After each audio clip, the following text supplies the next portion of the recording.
Kento, for granting us access into your beautiful world. You are everything beautiful. And trust us, we are not just saying this to make you smile for the sake of it, but actually you are everything beautiful. So thank you, Kento. Um, so we love how you have carved a niche for yourself in your own very style of creative dance. We love the glow, color, and sunshine you release to the world while in your art. Can you please share some highlights of how you began your journey as a dancer? Sure. So I think it would have to take me back to 2019. This is when my shuffle dance journey began. I was Yeah. just researching what is shuffle dancing. My brother was the first one to introduce me to it, and I just searched some YouTube videos of like shuffle dancing, and that's where I was really inspired by a lot of these shufflers, just like being inspired and just loving the feeling that they were exerting through their movement. And that's just kind of how I started. And then what started to be something I just do for fun over summer vacation, it just stuck with me. I got better and better. And then once I moved to LA and found that there was a community in the shuffle scene, I just fell in love with it all over again and continued to pursue it full time. So that is now what I do full time is shuffle dancing. That's lovely. And I think this shuffle thing, because the last dancer we interviewed also spoke about, I think the last two dancers spoke about this shuffle style. I think it's something that is now like in vogue now or something like that, right? Like I think it's the in thing now. Everyone is just speaking about shuffle dancing and all. Yeah. Yes, I think, yeah, COVID-19 really got everyone onto their phones and they're like, oh, what do I do at home? And I think that that just started a huge act of like, oh, I can just learn how to shuffle dance at home. And then that got people going. And now even in 2023, we got a lot of new people just getting good at shuffle dancing, which is amazing. Yeah, that's awesome. Okay, what does art mean to you? What does art mean to me? I kind of like what you guys were saying about art as well. It's what you make of it.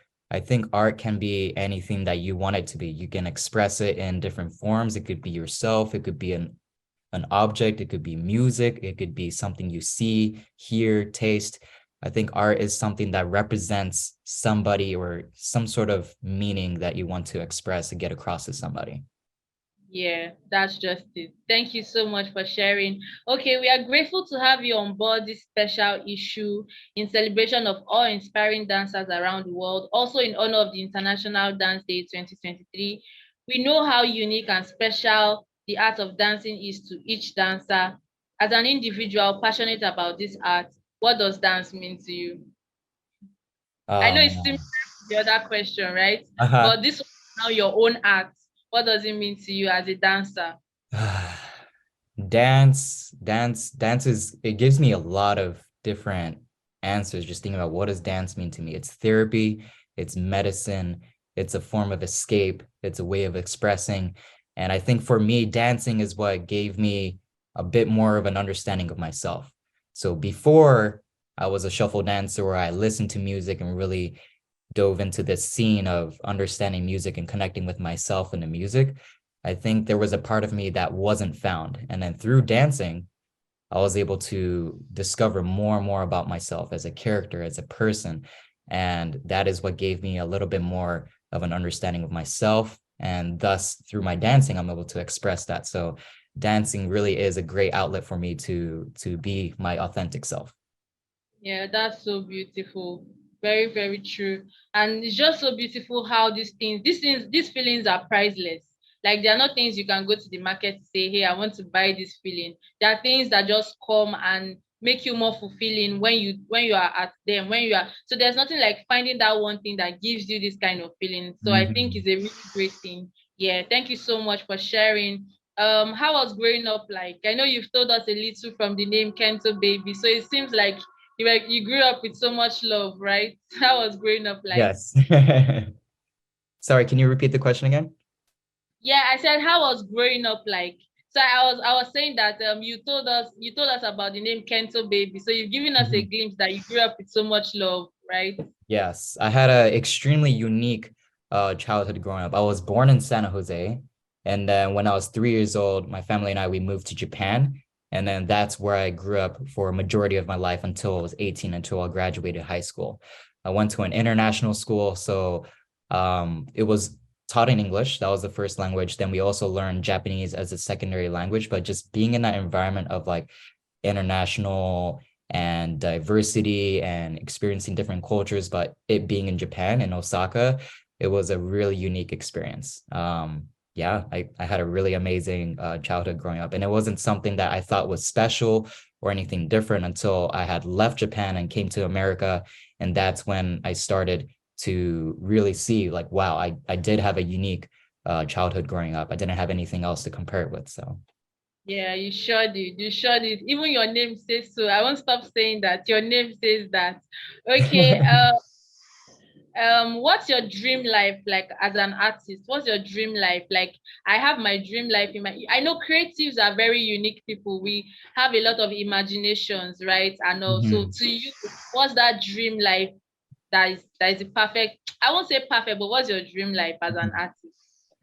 Oh man, I gotta be honest with you. I'm living my dream life right now. And as a shuffle dancer, the thing that brings me the most joy right now is meeting all of these people in the shuffle scene and teaching them the beauty of shuffle dance and just sharing all of my tips and tricks and information that I've accumulated in the past few years and sharing them with them inside the studio. That is like my dream life. So this next couple months, I have so many different classes scheduled in Los Angeles, as well as every weekend I'll be going to a different state in the US. I'll be going to Canada and teaching classes, and just this travel tour, being exposed to new cultures, getting indulged in different shuffle communities and meeting new people. This is it's a great feeling. I love it. And this is honestly a dream life of really Definitely. able to express myself through dance from a place of gratitude and love and appreciation and sharing that with everybody. It's a dream.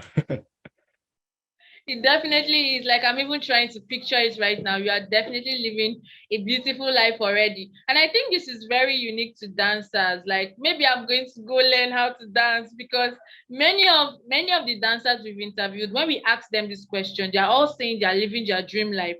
So it's really beautiful because previously maybe we've interviewed people in other creative industry, like they're also creatives, but in other aspects of creativity they talk about their dream life.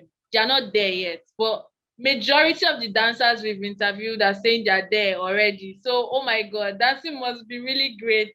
Thank you. Okay, please share the inspiration behind Shuffle Baby Academy. Shuffle Baby Academy. So this is my online shuffle school. This is where people can go learn how to shuffle and excel in their skills as a shuffler. So it did start off with teaching in Los Angeles. I was hosting classes here, and then over time, I wanted to expand. I wanted to do a little bit more than this. So that's when I started to tour the US and teach in different states and different cities. And then I said again, I was like, ooh, what more can I do?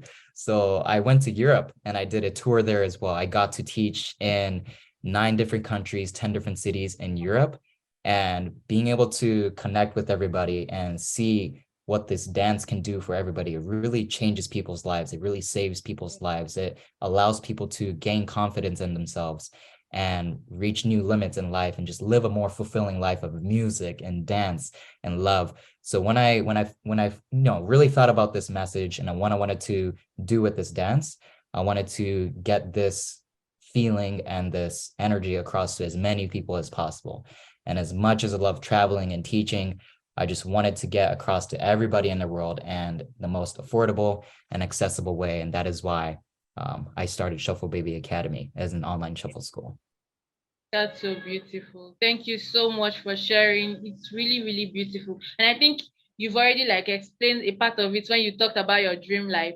Yeah, thank you so much. Okay. We know how the creative journey in any field comes with various highs and lows. What would you consider the most memorable and fulfilling moment of for you as a dancer? Hmm, that's a good question. The most memorable and fulfilling moment as a dancer. I think what I did recently in the past few months, starting in February all the way through April, I went to Europe and did that shuffle tour that I was just mentioning. I think that really hit me like, wow, like I never thought that starting the shuffle journey, I would end up in Europe and teaching shuffle classes to all these people that want to learn from me. Like it's a crazy thing to think about, an idea. So I think that in itself was a huge tipping point in my shuffle journey. It's just something that I'm still processing right now, thinking back at like all the memories and experiences and conversations that I've had with all the shufflers there, and just all the, experiences of being there and teaching and learning from them as well was just absolutely memorable. Yeah, definitely. Wow, wow. So just this is not part of the question, but I'm just trying to picture this. This is actually mind blowing and amazing. So you just thought about this idea of training people on the shuffle dance, and then you just scheduled in different countries, and then you just did it, and it's working, right? That is awesome. It's That's like, yeah, like it was just an idea, and then you are practicalizing it, and you are living the dream already. That's really, it, really beautiful. Thank you. Yeah. It's unbelievable. And it really goes to show how beautiful this shuffle community is. Yes, we have some toxicity. There's toxicity almost anywhere in the world. And of course, we want to keep the world in a positive state of mind. Within the shuffle scene, there's a lot of positive people. There's a lot of peace, love, unity, respect. That's kind of where we get this like idea of being one family, because we all love music, we all love dance. And so I did get a lot of help from a lot of people in Europe as well. There's communities there, there are people teaching there. So them helping me schedule classes, book studios, and find Yeah. places for me to stay. It's just a beautiful, beautiful community. Like I've never met them before, but I can reach out to them like, hey, can you help me out with like booking a studio?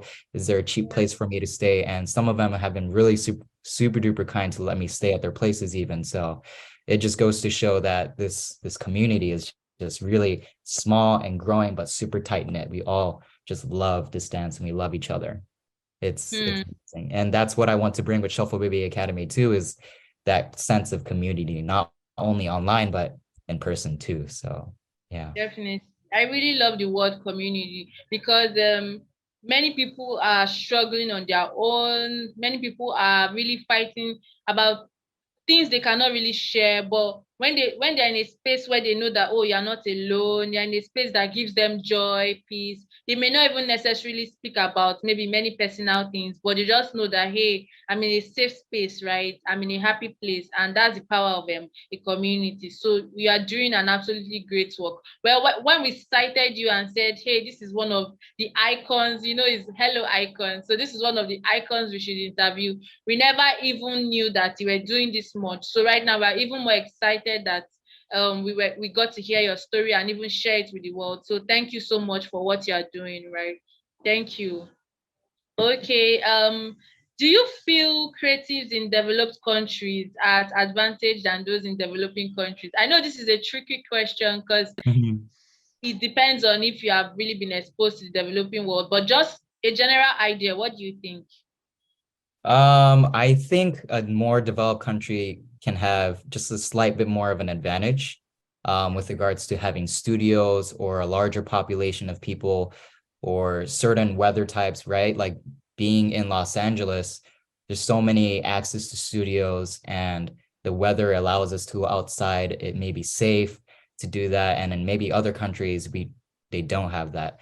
So I will say that maybe developed countries can have a little bit of an advantage to Yeah. developing their shuffle scene. But at the end of the day, I think for me, this community, it really was built through social media. I feel like there's, yes, in-person experiences grew the community, but it's because of social media, especially with Instagram. That's how we're all connected with one another, and we learn and we represent and we understand and learn from each other and know how to grow this community in a certain way. So I think having access to social media and each other is just enough to grow the community. Yeah. Definitely. Yeah, very true. Balancing work time and rest time is a struggle for many creatives. Please share a few tips on how you try to balance work time, rest time, and family time. uh I mean, it all comes down to my own health, just really checking in and listening to myself, mental health, physical health, emotional health, just really checking back with me every single day, every morning before I go to sleep. And I do like to be organized. So I have a planner. I have my phone to write down things I want to do for the day or for the next day. And I also have a calendar. So it's like just staying on top of all of the different things. And with being, touring and teaching in different states and booking planes and hotels and just staying on top of the schedule, I think that is what keeps my health in check, is just making sure everything is in line, making sure I'm doing all of my basic, needs and priorities. So yeah. Yeah, so I'll pick out two things from what you said. Proper planning. You have to plan. You can't just live your life that way. Proper planning and setting priorities. So definitely. There's something you also mentioned on mental health. This is not part of your questions, but please can Mhm. you share like a few quick tips for on mental health for creatives? Like many creatives actually struggle because there was a time I did a research and discovered that like the people that are very creative are also prone to mental health issues because Mhm. Mhm. yeah, because we are very like when you are selling a product, the product is just the product, right? But as creatives, our products are like services. They come from inside of us. So we Mhm. can get exhausted, we can get stressed. Mhm. So it's very easy Mhm. for us to have this mental health issue. So Mhm. how do you have you ever had any time when you are really down mentally, or do you have any quick tips for creatives struggling with how to balance their mental health? Yes. I mean, I'm right there with everybody. It's tough being a creative. You are your own like social media manager, you're your own entrepreneur, you're your own businessman. You got to do a lot of things yourself, film, edit, you got to show up on social media, you got to have that presence. With regards to my mental health, I think it comes down to really finding that balance of wanting to share and be with other people online, but also knowing to, not do too much of that, having boundaries and understanding that you don't have to do what, the general standard like creator is supposed to do. You don't have to do a lot of these things that to follow the algorithm. You don't have to do this or that. I think it does come down to balance and finding what works for you. For someone, Yeah. it might work to post 3 times a day. It might work to comment on every single post. It might work to go live and engage with so many different people and be a part of all of these conversations. And for some others, you don't need to do any of that, and you can still do what you do.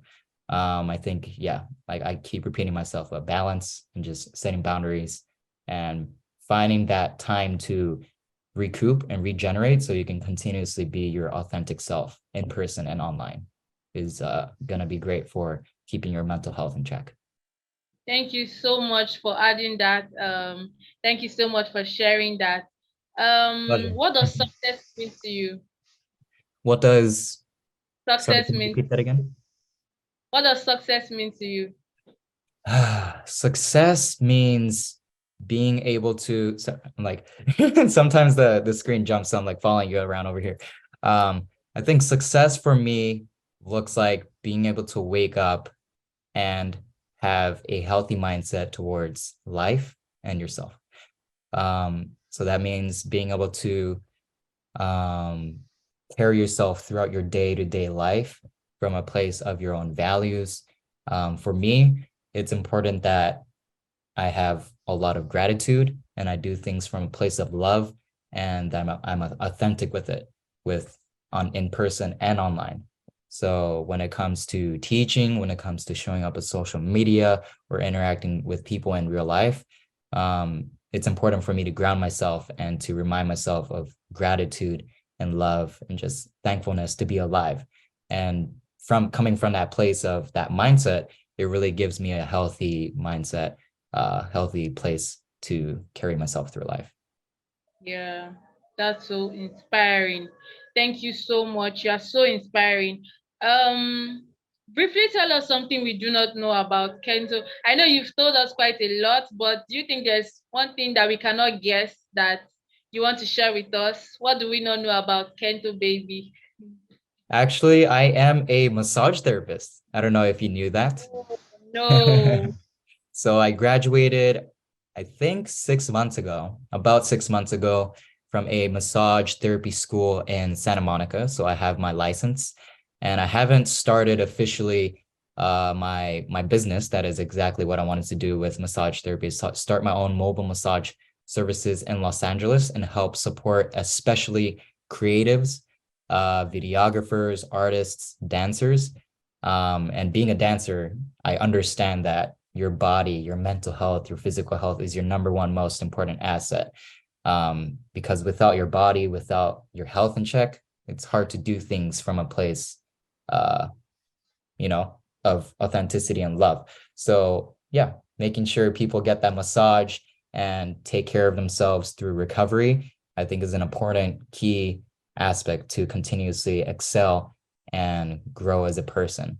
And this passion of providing in the healthcare domain has always been a passion of mine. Actually, before I became a professional shuffle dancer, I was also going to college studying health exercise science, and I graduated with a degree, bachelor's degree in kinesiology.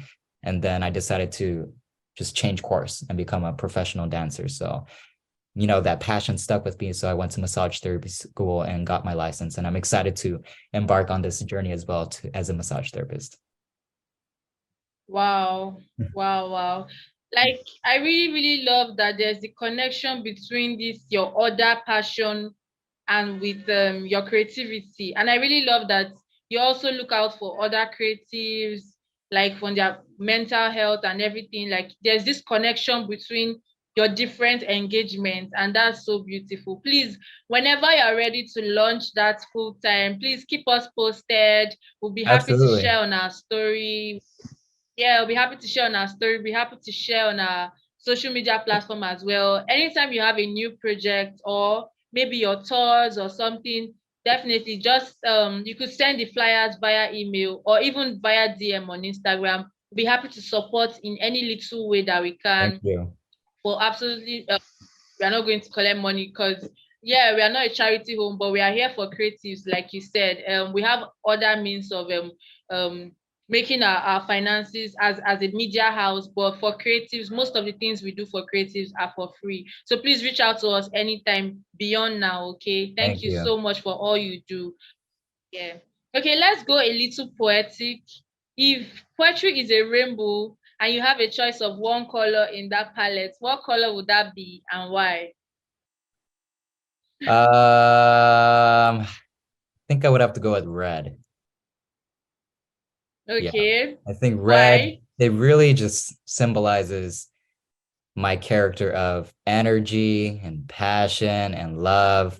And I think if you talk to or ask anybody that knows me well enough, I think energy, love, and passion really represents who I am. So I'm gonna go with red. Yeah. Yeah, thank you so much.